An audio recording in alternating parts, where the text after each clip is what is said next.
Question number 6 deals with trapezium rule. We have a shaded region and we have the equation, which is rather complicated, and the first thing we have to do in A is we have to complete the table to 5 decimal places. Remember, we have to take the calculator to radian mode, so that means check the mode.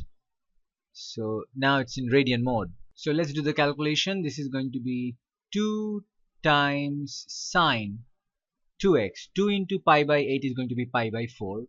So this would be shift pi by 4, and this is this divided by 1 plus cos x is pi by 8. So this is going to be pi by 8, and this turns out to be 0.73508. So 0.73508.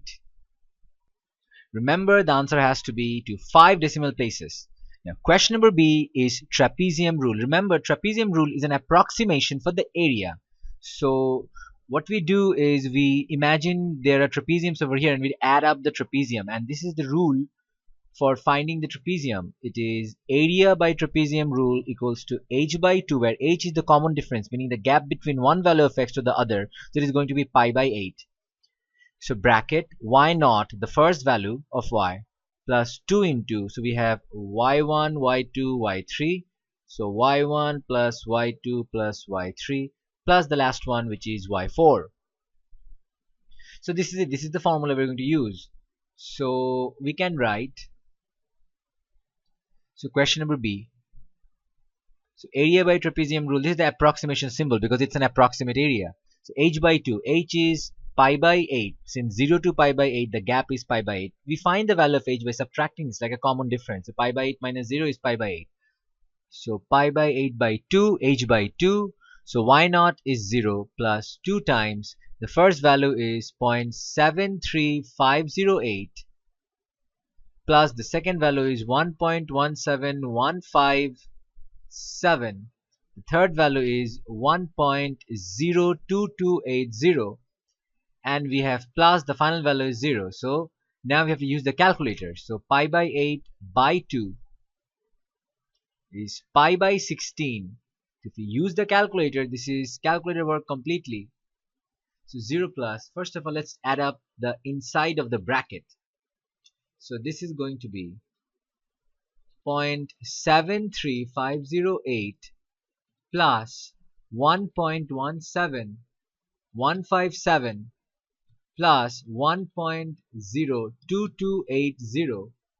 We have this value, so we have to multiply this by 2.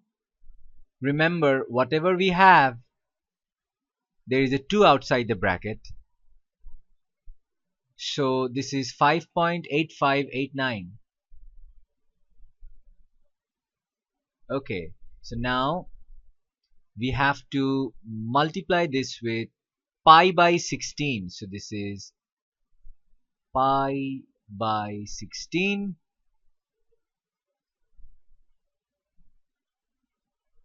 So 1.1504. Remember, this is 4 decimal places, so make sure it is 4 decimal places.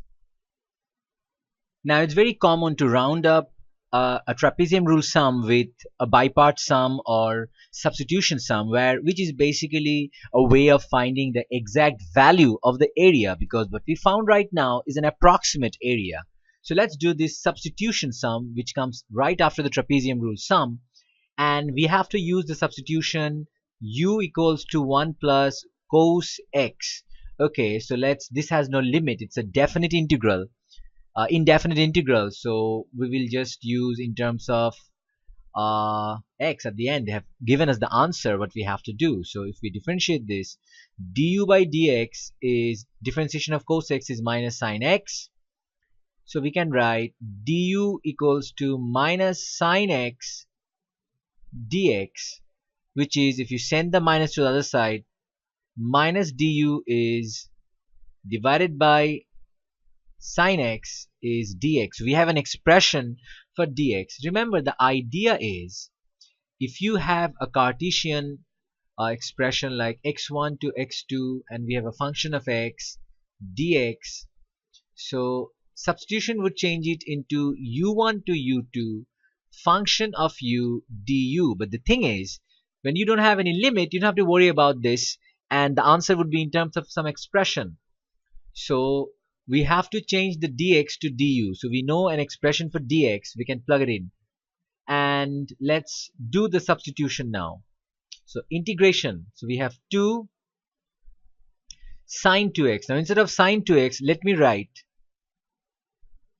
2 sine x cos x. I'm just breaking down the sine 2x, which is from C3 double angle half angle formula. The identity sine 2 theta is identical to 2 sine theta cos theta. So I'm, instead of writing sine 2x, I'm writing 2 sine x cos x.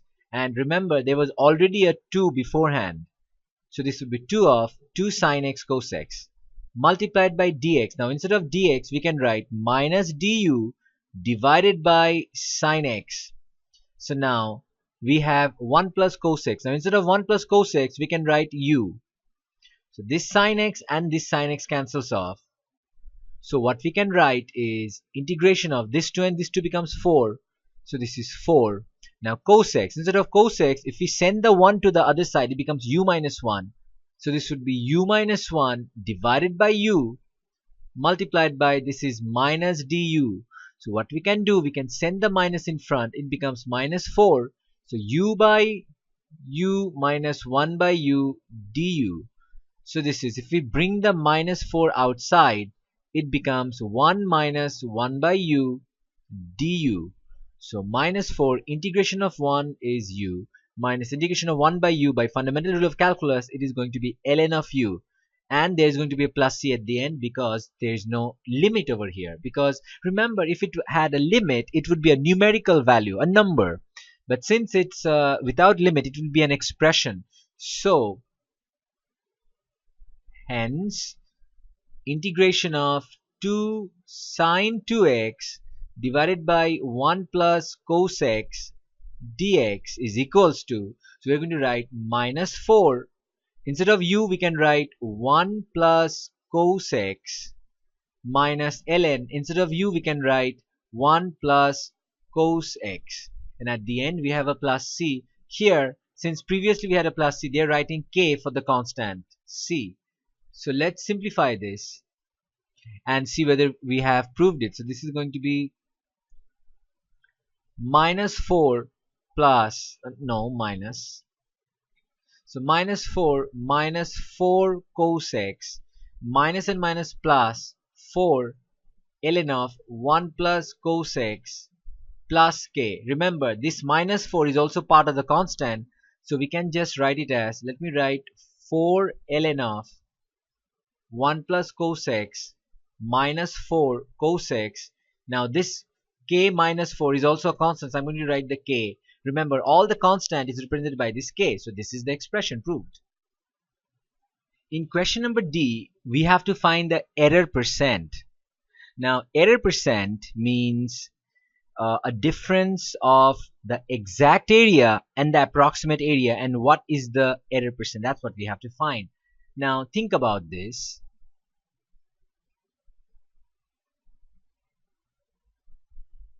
This was the curve, something like this, and the region was from 0 to pi by 2. So this is the shaded region, and the curve had equation y equals to 2 sine 2x divided by 1 plus cos x. This was the equation.